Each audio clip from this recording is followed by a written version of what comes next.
Sir मेरा र ठीक कर दो, सर मेरा ल ठीक कर दो, सर मेरा हकलाना ठीक कर दो, अटकना ठीक कर दो, तुतलाना ठीक कर दो विद गारंटी। सभी को नमस्कार, आप सबका वेलकम है ऑन माय यूट्यूब चैनल जिसका नाम है साहिल मलिक व्लॉग्स।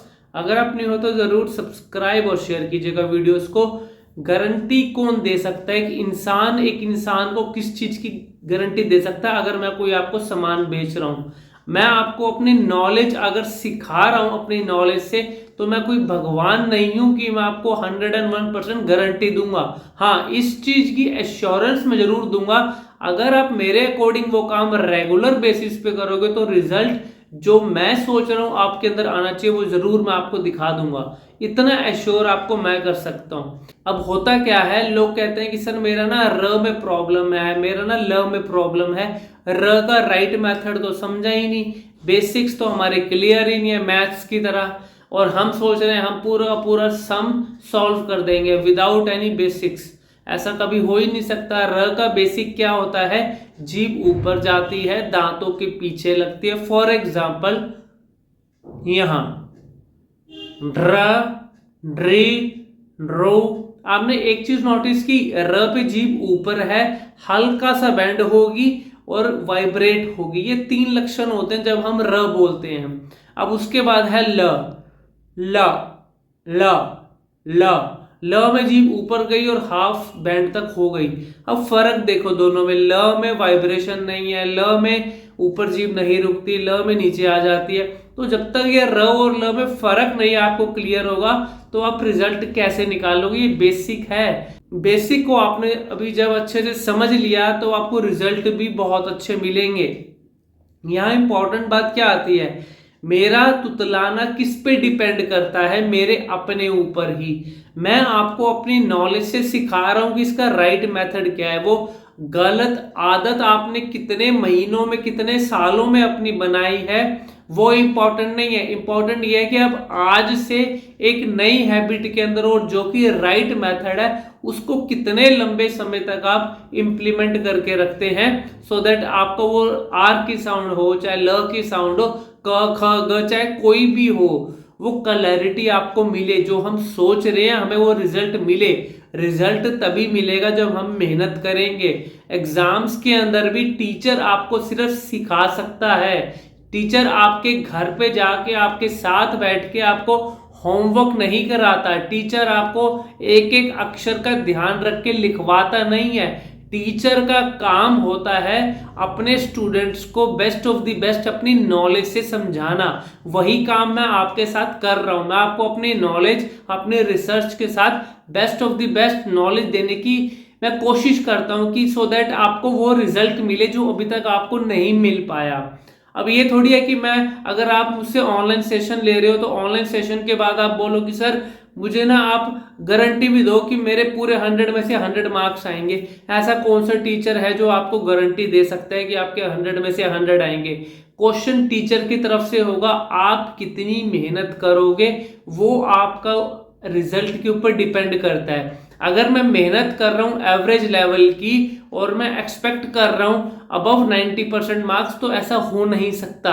अगर मैं मेहनत कर रहा हूं पूरे 100% एफर्ट के साथ, तो ये उम्मीद जरूर है कि मैं अबव 90% जरूर स्कोर करूंगा। यही चीज यहाँ स्पीकिंग में है। जितनी ज्यादा मेहनत अपने ऊपर करोगे उसका रिजल्ट भी तो आपको ही मिलना है, मुझे थोड़ी मिलेगा।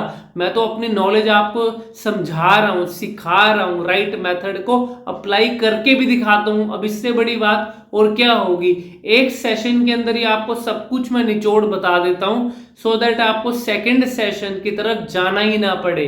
अब उस एक सेशन को आप कितनी गहराई से समझते हैं, उसकी इंपॉर्टेंस को इंप्लीमेंट करते हैं अपने ऊपर, डिपेंड्स ऑन यू। अब उसके बाद है तुतलाना, या अगर मैं बात करूं यहाँ पे अटकना या हकलाना। अटकने वाले का अभी मैंने एक ऑनलाइन सेशन दिया लाइव। उस ऑनलाइन सेशन के अंदर the individual was not able to speak single line, मतलब उससे एक सिंगल लाइन भी लगातार नहीं बोल पा रहा था वो। उससे अपना मैंने नाम बुलवाया तो उसने बोला मेरा नाम फॉर एग्जाम्पल राजेश है, मेरा नाम राजेश है। अब वहां पे क्या हुआ, उससे मेरा भी नहीं बोला गया, नाम भी नहीं बोला गया, राजेश भी नहीं बोला गया, है भी नहीं बोला गया, लगातार। सिंगल भी नहीं बोला गया, लगातार भी। अब देखो यह कितना ही ज्यादा उसको प्रॉब्लम थी और वो अक्षरों को लंबा खींच रहा था। अक्षर को लंबा खींचना is not the right method. सबसे पहले माइंड को क्लियर कीजिए। फॉर एग्जाम्पल, मेरा नाम राजेश है, ऐसे बोलने में आप कितनों के साथ ऐसे बोल सकते हो? Not even a single person. अपने फैमिली मेंबर भी आपको उतना समय नहीं देंगे कि आपकी इतनी लंबी से लंबी जो आपके वर्ड्स को आप खींच रहे हो वो सुने जाएं।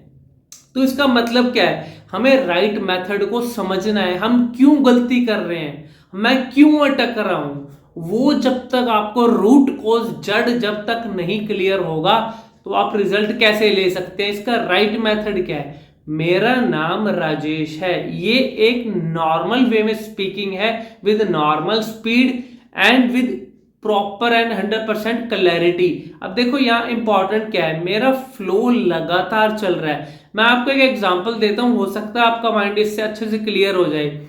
हाईवे के ऊपर मैं गाड़ी चला रहा हूं और एक गाड़ी के आगे गाड़ी, पीछे गाड़ी, गाड़ी के आगे पीछे दोनों तरफ गाड़ी ही गाड़ी, ऐसे हमारे अल्फाबेट्स होते हैं, वर्ड्स होते हैं। मेरा नाम राजेश है, एक के पीछे एक वर्ड्स आ रहे हैं, तो वो जब तक इक्वल डिस्टेंस से नहीं बोले जाएंगे, गाड़ी जब तक मैं डिस्टेंस के साथ हाईवे पे मेंटेन नहीं करूंगा तो एक्सीडेंट होने का पूरा चांसेस है। ऐसे ही हमारे वर्ड्स के साथ जितना ज्यादा मैं जोर लगा के बोलूंगा, जितना ज्यादा मैं हाई वॉल्यूम पे बोलूंगा, जितना ज्यादा अक्षरों को लंबा खींचूंगा, जितना ज्यादा मैं हद से ज्यादा जो अल्फाबेट की एक नॉर्मल स्पीड होनी चाहिए उस हाई स्पीड पे जाऊंगा, तो वहां पे नुकसान और एक्सीडेंट जरूर होगा। वो अक्षर या सेंटेंस आप नहीं बोल पाओगे, प्रॉब्लम आएगी आएगी।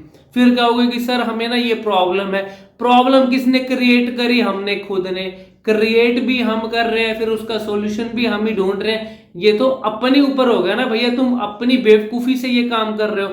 अपनी गलतियों से सीखो, ना कि रिपीट करो, आपको रिजल्ट जरूर मिलेगा। फिर भी कोई चीज नहीं समझ में आ रही, मेरे वीडियो के कमेंट सेक्शन में जरूर लिखना, आप सबको मैं जरूर हेल्प करूंगा। Happy to help you. Thank you very much. God bless you.